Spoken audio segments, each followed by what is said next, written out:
तेलंगाना के नगर कुर्नूल जिले की कुछ साल पहले की वह घटना जिसके बारे में सोचकर आज भी लोगों के रोंगटे खड़े हो जाते हैं।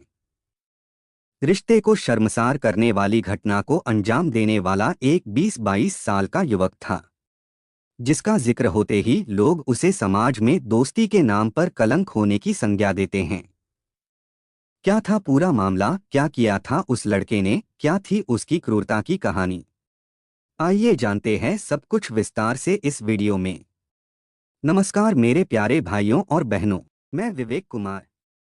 क्राइम की कहानी के नए एपिसोड में आप सभी लोगों का हार्दिक स्वागत है। कहानी में आगे बढ़ने से पहले कृपया क्राइम की कहानी चैनल को सब्सक्राइब कर बेल आइकन जरूर दबा लें, ताकि मेरे हर वीडियो का नोटिफिकेशन आपको मिलता रहे। तो चलिए आज की कहानी शुरू करते हैं। उस समय सुबह के 7 बज रहे थे, जब नवीन हॉस्टल में अपने दोस्त प्रदीप के साथ बैठा गप्पे लड़ा रहा था। तभी उसके मोबाइल की घंटी घनघना उठी। मोबाइल फोन उठाते हुए स्क्रीन पर डिस्प्ले हो रहे नंबर को ध्यान से देखा। वह नंबर उसके पुराने दोस्त हरिहर कृष्णा का था। झट से कॉल रिसीव करते हुए नवीन ने कहा, हेलो कृष्णा, क्या हाल है? गर्मजोशी के साथ हरिहर कृष्ण ने उत्तर दिया, बेटर हूँ, मस्त हूँ मेरे दोस्त, और बता तू कैसा है? अच्छा यह बता, आज शाम क्या कर रहा है? नवीन बोला, एकदम फर्स्ट क्लास। रही बात शाम की तो शाम में फ्री हूँ। हरिहर बोला, तो आ जाओ, चल मस्ती वस्ती करते हैं। मेरी तरफ से पार्टी पार्टी में मैं रहूंगा, तू रहेगा, बड़े मजे होंगे, आ रहा है। इस पर नवीन बोला, अभी फिलहाल पार्टी सार्टी में जाने का मेरा मूड नहीं है, लेकिन जहां बात यार की हो तो मैं तैयार हूं। बता कहाँ मिलना है? हरिहर बोला, ऐसा कर तू पेड्डा अंबरपेट आ जा, तुझे मैं वहीं से रिसीव कर लूंगा और फिर मैं तुझे बाइक से लेकर पिकनिक प्लेस चल दूंगा, जहां पार्टी करनी है। ठीक है भाई, आ रहा हूं मैं। तू बाइक लेकर वहां पहुंच डॉट, और हाँ, वापस लौटते समय मेरे को हॉस्टल छोड़ना होगा। बस इतनी सी बात। हरिहर कृष्णा ने आगे कहा, तेरे लिए तो मेरी जान हाजिर है। गर जान मांगी होती तो वो भी देने के लिए तैयार था। रही बात हॉस्टल पहुंचाने की, तो निश्चिंत रह, वापस लौटते हुए तुझे हॉस्टल छोड़ते हुए ही घर जाऊंगा। तो फिर ठीक है, कपड़े चेंज कर, मैं निकल रहा हूं, तू भी निकल। ओके भाई, मैं भी बाइक लेकर निकल रहा हूं। ओके। नवीन ने फोन डिस्कनेक्ट कर दिया था। फिर उसने अपने रूममेट प्रदीप को बता दिया कि दोस्त हरिहर कृष्णा का फोन आया था। उसने मुझे पार्टी पर बुलाया है, मैं वहीं जा रहा हूँ, मेरा खाना उसी के साथ है। कमरे पर लौटने में देर हो सकती है। ऐसा करना, तुम खाना बनाकर खा लेना, मेरा बिल्कुल भी इंतजार मत करना। देर रात तक कमरे पर लौट आऊंगा। उसके बाद नवीन हॉस्टल से दोस्त हरिहर कृष्ण से मिलने नेलगोंडा से हैदराबाद रवाना हो गया। रात के करीब 11 बज चुके थे। नवीन अब तक ना तो हॉस्टल लौटा था और ना ही उसका फोन ही काम कर रहा था। कॉल करने पर वह स्विच ऑफ आ रहा था। यह देखकर प्रदीप घबरा गया था। दरअसल नवीन बीटेक का छात्र था और उसने नेलगोंडा जिले के महात्मा गांधी इंजीनियरिंग कॉलेज में दाखिला लिया था और उसी कॉलेज के छात्रावास में क्लासमेट प्रदीप के साथ रहता था। नवीन मूल रूप से नगर कुर्नूल जिले के सीरिसन गैंड का रहने वाला था। वह एक बिजनेसमैन का बेटा था। बहरहाल नवीन जब घर नहीं लौटा और उसका सेल फोन भी बंद मिला, तो वह बुरी तरह परेशान हो गया था। उसकी समझ में यह बात नहीं आ रही थी कि वह क्या करे और कहाँ जाकर उसे ढूंढे। रात भी पूरे शबाब पर थी। उसे जब कुछ नहीं सूझा, तो उसने उसी रात नवीन के पापा शंकराय को फोन किया और उनसे पूरी बात बता दिया।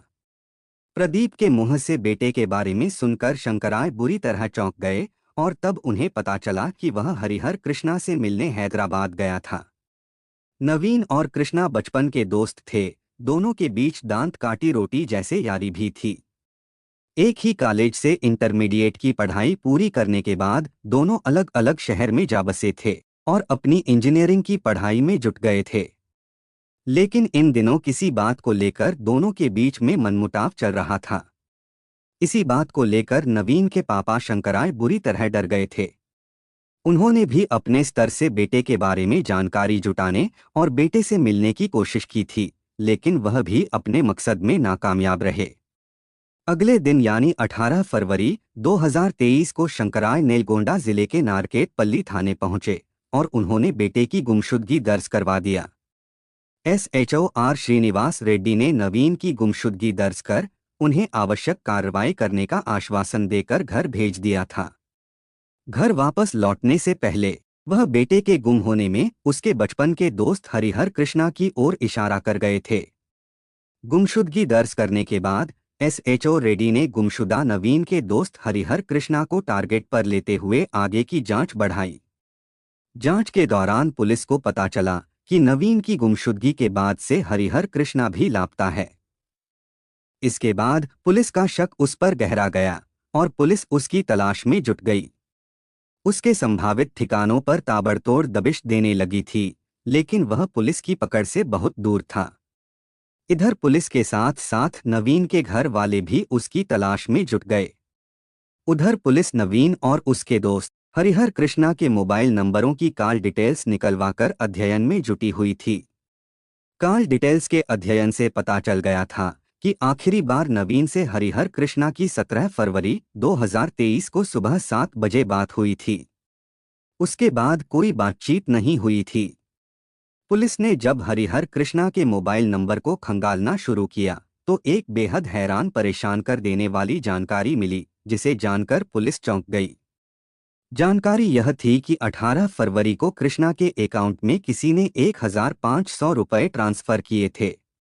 पुलिस इसकी तह में अंदर तक घुस गई थी।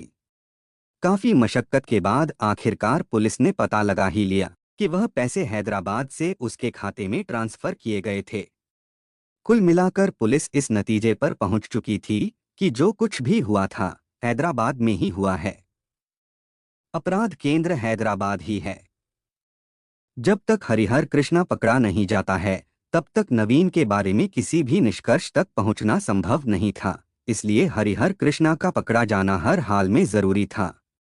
हरिहर कृष्णा के ऊपर पुलिस ने चारों ओर से ऐसा जबरदस्त शिकंजा कस दिया था कि वह किसी भी बिल में छिपा हो बाहर आने के लिए विवश हो जाएगा। पुलिस का यह फार्मूला कामयाब भी हो गया और 24 फरवरी 2023 की दोपहर हरिहर कृष्णा ने नारकेट पल्ली थाने में खुद ही आत्मसमर्पण कर दिया। उसने पुलिस के सामने अपना जुर्म कबूल कर लिया कि उसने दोस्त नवीन की 17-18 फरवरी 2023 की रात को हत्या कर दी थी। नवीन की हत्या करने का उसे तनिक भी मलाल नहीं था। इसके बाद वह पूरी घटना को विस्तार से बताता चला गया। मानवता के दुश्मन हरिहर कृष्णा का बयान सुनकर पुलिस वाले भी हैरान रह गए। बहरहाल आरोपी हरिहर कृष्णा के आत्मसमर्पण के बाद उसी के बयान के आधार पर हत्या का राज छिपाने और उसे पनाह देने के आरोप में उसकी प्रेमिका नंदिनी और दोस्त हसन भी 10 दिनों बाद यानी 6 मार्च 2023 को गिरफ्तार कर लिए गए थे। दोनों आरोपियों ने भी अपने अपने जुर्म कबूल कर लिए थे। इस तरह 7 दिनों से रहस्य बने नवीन कांड का पुलिस ने खुलासा कर दिया था और यह साबित हो चुका था कि अब नवीन इस दुनिया में नहीं है। कैसे एक जिगरी यार ने अपने बचपन के यार के खून से होली खेली और मोहब्बत के कैनवास पर अपने प्यार की दास्तान लिखी। पुलिस पूछताछ में सनसनीखेज कहानी कुछ इस तरह से सामने आई है। 22 वर्षीय नवीन मूल रूप से तेलंगाना राज्य के नगर कुर्नूल जिले के चेरागोंडा मंडल थाना क्षेत्र के सिरिसन गैंड का रहने वाला था। शंकराय का वह इकलौता बेटा था। पापा शंकराय उस पर बेहद नाज करते थे। हंसमुख स्वभाव का नवीन अपनी बातों से किसी को भी अनायास अपनी ओर खींच लेता था और हर कोई उसका मुरीद हो जाता था। उनमें से एक नाम हरिहर कृष्णा का था।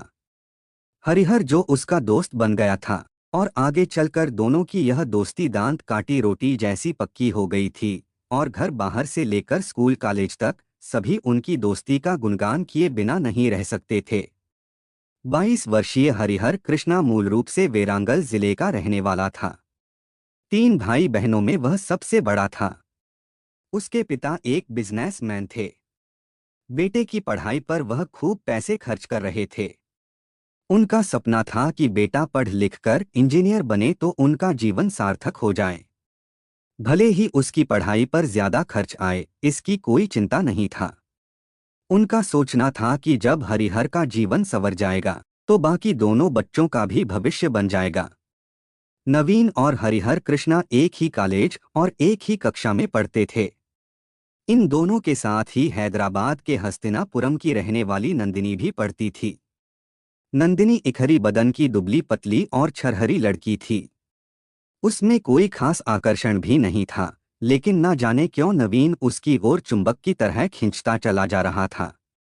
शायद नवीन को उससे प्यार हो गया था, तभी तो उसने अपने दिल का दरवाज़ा नंदिनी के लिए खोल दिया था।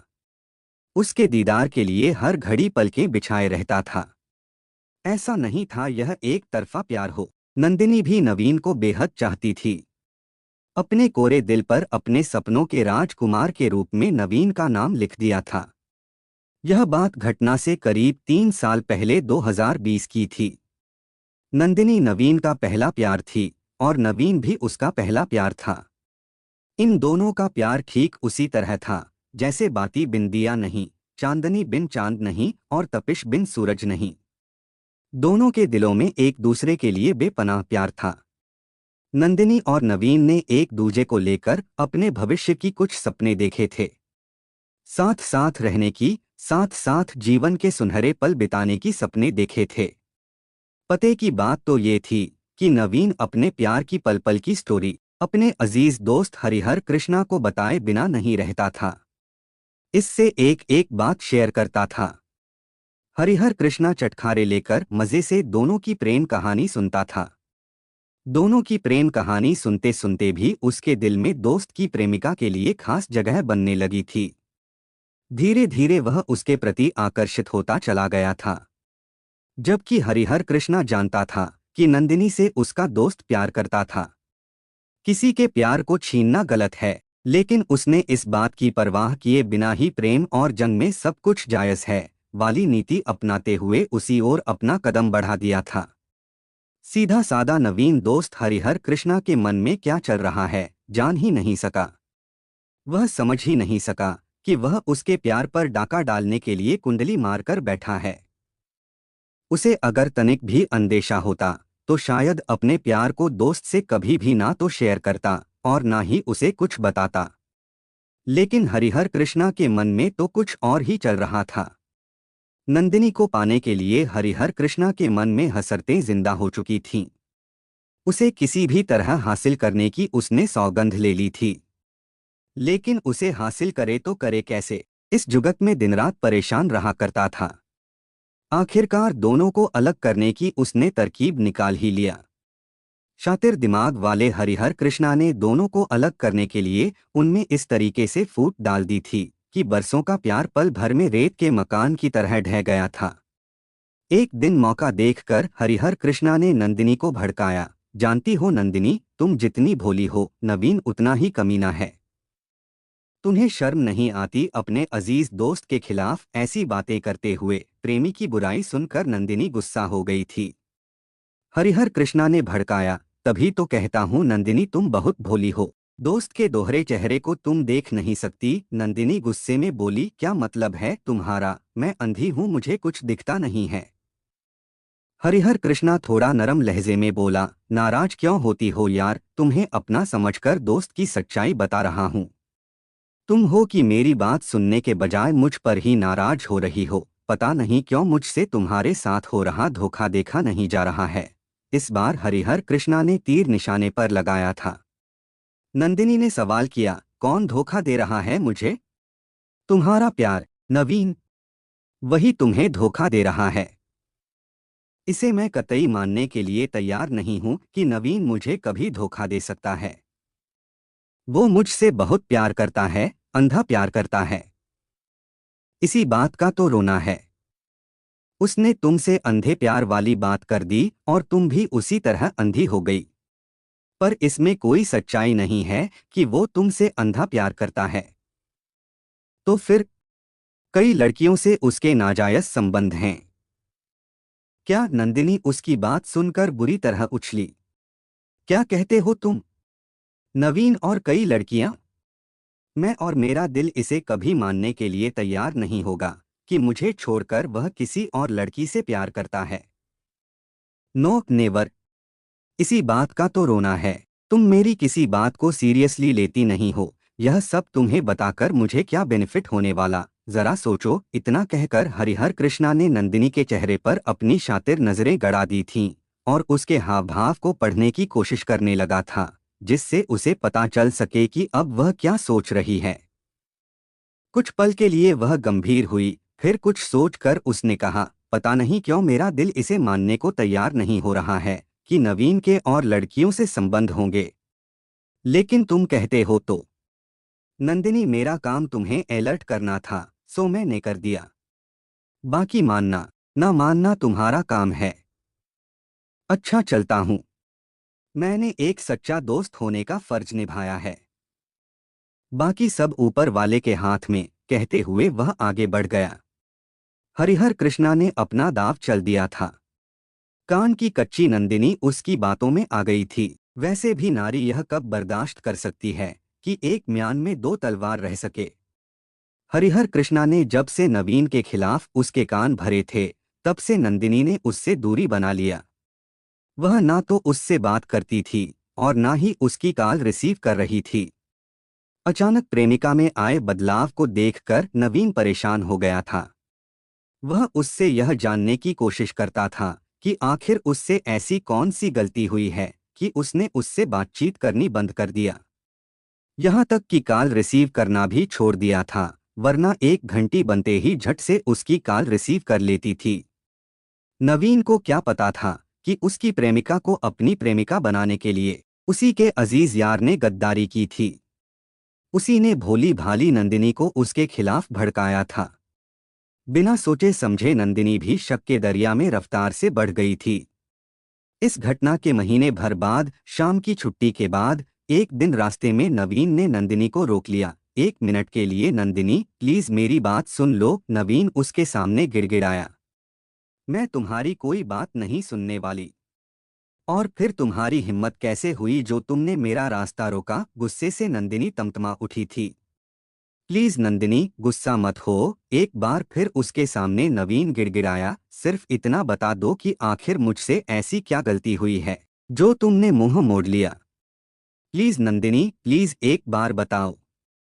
मैंने कहा ना, मुझे तुमसे कोई बात नहीं करनी है तो नहीं करनी है। प्लीज मेरा रास्ता छोड़ो। Please, please, please. मुझे घर पहुंचना है, मम्मी मेरी राह देख रही होगी। इसके बाद नवीन ने प्रेमिका के सामने दोनों हाथ जोड़कर अपने प्यार की दुहाई दिया कि उसे उसकी गलती तो एक बार बता दो, ताकि जीवन में दोबारा वैसी कोई गलती ना हो सके।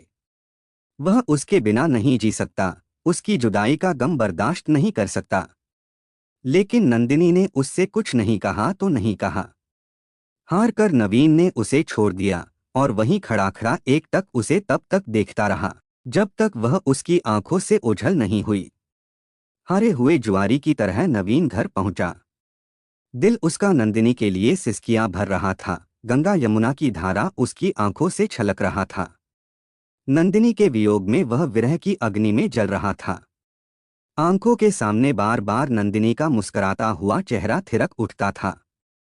बस वह इसी उलझन में जकड़ा रहा कि आखिर उससे कौन सी गलती हुई थी जो उसने उसे इतनी बड़ी सजा दिया। बहरहाल क्या हुआ जो उसने सच नहीं बताया, लेकिन वह भी चुप बैठने वालों में नहीं था। इस बात की सच्चाई पता लगा कर ही रहेगा। इसके बाद दोनों के बीच ब्रेकअप हो गया। आखिरकार नवीन ने सच का पता लगा ही लिया था। गद्दार दोस्त हरिहर कृष्णा की सच्चाई जब खुलकर उसके सामने आई तो नवीन आग बबूला हो गया। दुख तो इस बात का था कि उसकी प्रेमिका नंदिनी ना तो उसकी कोई बात सुनने के लिए तैयार थी और ना ही उससे मिलना ही चाहती थी।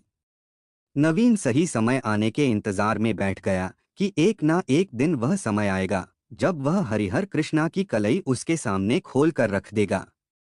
शातिर हरिहर कृष्णा अपनी चाल की कामयाबी पर बेहद खुशी महसूस कर रहा था। उसने अपनी दोगली चाल और दाव पेंच से दो प्रेमियों को अलग कर दिया था।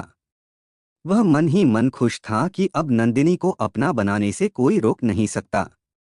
नंदिनी के दिल में हरिहर कृष्णा ने नवीन के खिलाफ इतना जहर भर दिया था कि वह उसके नाम से गुस्से की आग में जल उठती थी। ऐसा लगता था नवीन अगर उसके सामने आ जाए तो उसका खून पी जाएगी। हरिहर कृष्णा यही चाहता भी था कि नंदिनी के दिल और दिमाग से उसका पहला प्यार पूरी तरह खाली हो जाए, ताकि उसके दिल के कैनवास पर अपने प्यार का मनचाहा रंग भर सके।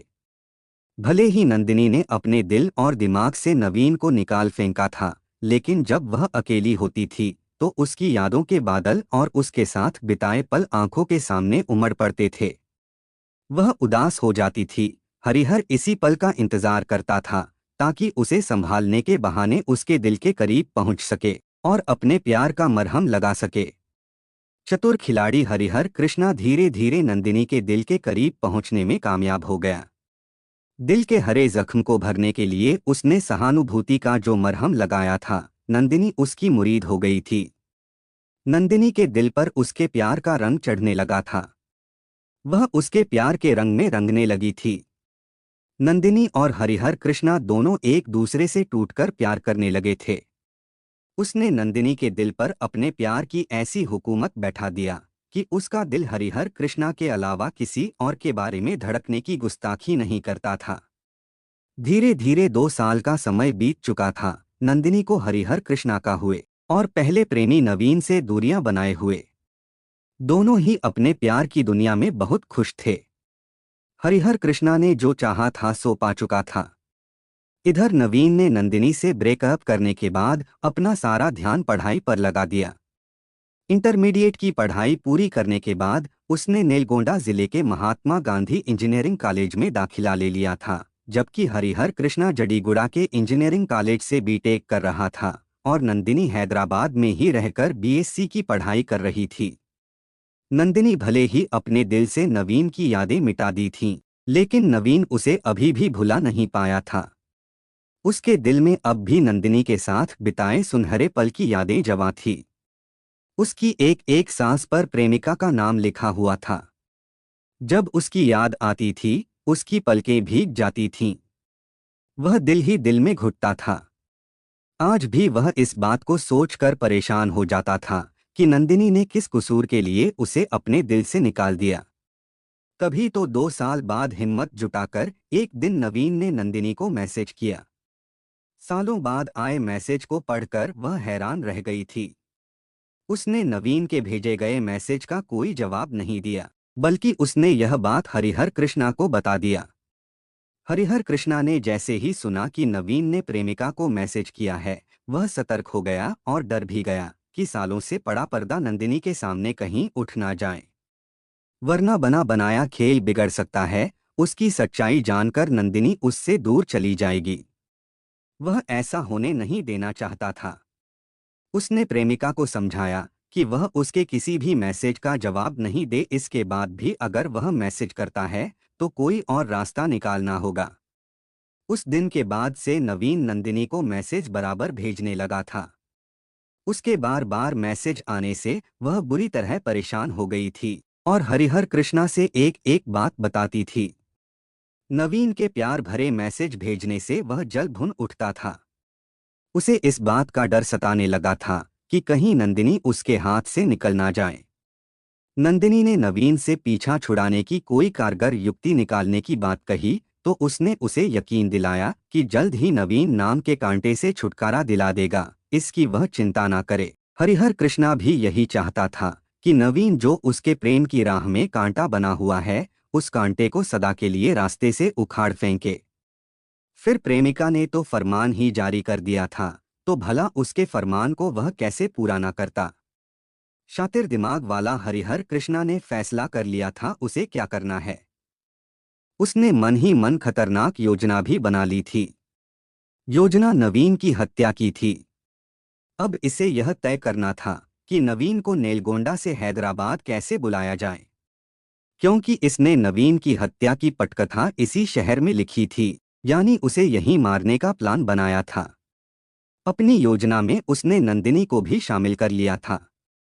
उसे इसकी हर गतिविधियों की पल पल की जानकारी दिया। सूत्रों के अनुसार 17 फरवरी 2023 की सुबह हरिहर कृष्णा ने नवीन को फोन किया और धोखे से उसे पुराने दोस्तों के साथ गेट टुगेदर पार्टी के लिए हैदराबाद बुलाया। इस पर नवीन ने अपनी तरफ से हाँ कह दिया और दोस्त रूम पार्टनर प्रदीप से हैदराबाद जाने और हरिहर कृष्णा के साथ पार्टी करने की बात कहकर हैदराबाद के लिए रवाना हो गया। हरिहर कृष्णा ने जैसे ही सुना कि नवीन आ रहा है, उसने छोटे आकार के पिट्ठू बैग में एक जोड़ा दस्ताना, नायलॉन की रस्सी और फलदार चाकू रख लिया था, ताकि मौका मिलते ही उसे रास्ते से हटा देगा। सुबह 10 बजे के करीब नवीन हैदराबाद बस स्टैंड पहुंचा। वहां बाइक लिए हरिहर कृष्णा पहले से ही उसका बेसब्री से इंतजार कर रहा था। बस से नीचे उतरते हुए दोस्त को देखकर हरिहर कृष्णा बुरी तरह जलभुन उठा, लेकिन चेहरे पर जहरीली मुस्कान थिरक रही थी। दोस्त नवीन को बाइक पर बैठाकर हरिहर कृष्णा रेस्टोरेंट ले गया। वहां दोनों ने छक कर शराब पिया। थोड़ी देर बाद शराब ने जब अपना रंग नवीन पर दिखाना शुरू कर दिया, तो दिल में भरा गुब्बार फूट गया। उसने अपनी प्रेमिका के छीनने का आरोप जब हरिहर कृष्णा पर मढ़ दिया, तो हरिहर कृष्णा आग बबूला हो उठा और दोनों आपस में भिड़ गए। एक पल को हरिहर कृष्णा उसे वहीं खत्म कर देने का मन बना लिया, लेकिन वहां भीड़ काफी थी, उसे अपने पकड़े जाने का भय सताने लगा था। इसलिए उसने चुप रहने में ही भलाई समझी और बड़ी चालाकी से माहौल को दूसरी ओर घुमा दिया था। फिर हरिहर कृष्णा नवीन को बाइक पर बैठाकर इधर उधर घुमाता रहा ताकि अंधेरा हो जाए।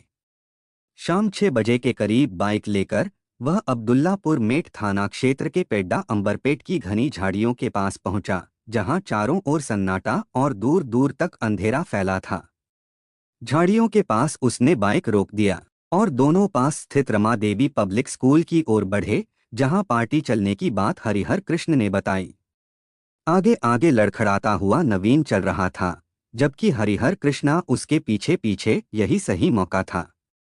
उसने धीरे बैग से नायलॉन की रस्सी निकाली और नवीन का गला घोंटकर उसे मौत के घाट उतार दिया। उसके बाद उसने नफरत से एक लंबी हुंकार भरी।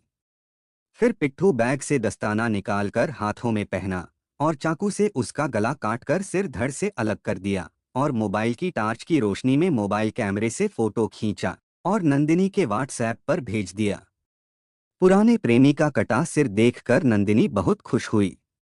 हरिहर कृष्णा की नफरत की इंतहा यहीं खत्म नहीं हुई थी। उसने उसी चाकू से नवीन का पेट फाड़कर दिल बाहर निकाल दिया और नफरत व गुस्से से कहा, ये दिल मेरी नंदिनी के लिए धड़कता था। चाकू से दिल के कई टुकड़े कर डाले। फिर उसने कहा, इन्हीं अंगुलियों से तू मेरी नंदिनी को मैसेज भेजता था। फिर उसने दोनों हाथों की 10 अंगुलियों को काट कर अलग कर दिया। फिर उसने कहा, तू मेरी नंदिनी के साथ शादी कर बच्चे पैदा करना चाहता था। उसके बाद उसने उसके प्राइवेट पार्ट को भी काट कर अलग कर दिया और सबूत के तौर फोटो मोबाइल में उतारकर प्रेमिका के व्हाट्सएप पर भेज दिया। फिर उसकी लाश को जला दिया ताकि कोई सबूत न मिले और रुमाल से अपने हाथों आदि पर खून पोंछकर चाकू ग्लव्स वहीं फेंक दिया। उसके बाद वह अपने दोस्त हसन के कमरे पर पहुंचा। तब तक काफी रात हो चुकी थी। उसने उसे सारी बात बता दी थी। हरिहर कृष्णा की बात सुनकर वह सन्न रह गया था। फिर वह उसके वॉशरूम में नहाया और उसके कपड़े पहने। उसी रात वह शहर छोड़कर भाग जाना चाहता था, तो उसने नंदिनी से पैसे मांगे तो उसने अपने मोबाइल से 1500 रुपये उसके अकाउंट में ट्रांसफर किए और वह दूसरे शहर को फरार हो गया। नवीन ने एक चालाकी की थी। हॉस्टल से हैदराबाद के लिए निकलते समय उसने बता दिया था कि अपने दोस्त हरिहर कृष्णा के पास पार्टी में जा रहा है। शाम तक वापस लौट आएगा। जब वह रात तक हॉस्टल नहीं लौटा, तो रूम पार्टनर प्रदीप ने पूरी बात उसके पिता शंकराय को बता दी थी। इसी वजह से पुलिस को यह केस खोलने में आसानी हुई। पुलिस ने हरिहर कृष्णा से पूछताछ करने के बाद उसकी प्रेमिका नंदिनी और दोस्त हसन को भी गिरफ्तार कर लिया। तीनों आरोपियों को कोर्ट में पेश करने के बाद जेल भेज दिया गया। कहानी लिखे जाने तक पुलिस कोर्ट में आरोप पत्र दाखिल कर चुकी थी। कहानी को लास्ट तक सुनने के लिए आपका धन्यवाद। इस कहानी के बारे में अपनी राय कमेंट करके ज़रूर बताइएगा और ऐसी ही अपराध की सच्ची कहानियों के लिए हमारे चैनल क्राइम की कहानी को सब्सक्राइब कर लीजिए। कहानी को लाइक और शेयर ज़रूर करें। धन्यवाद।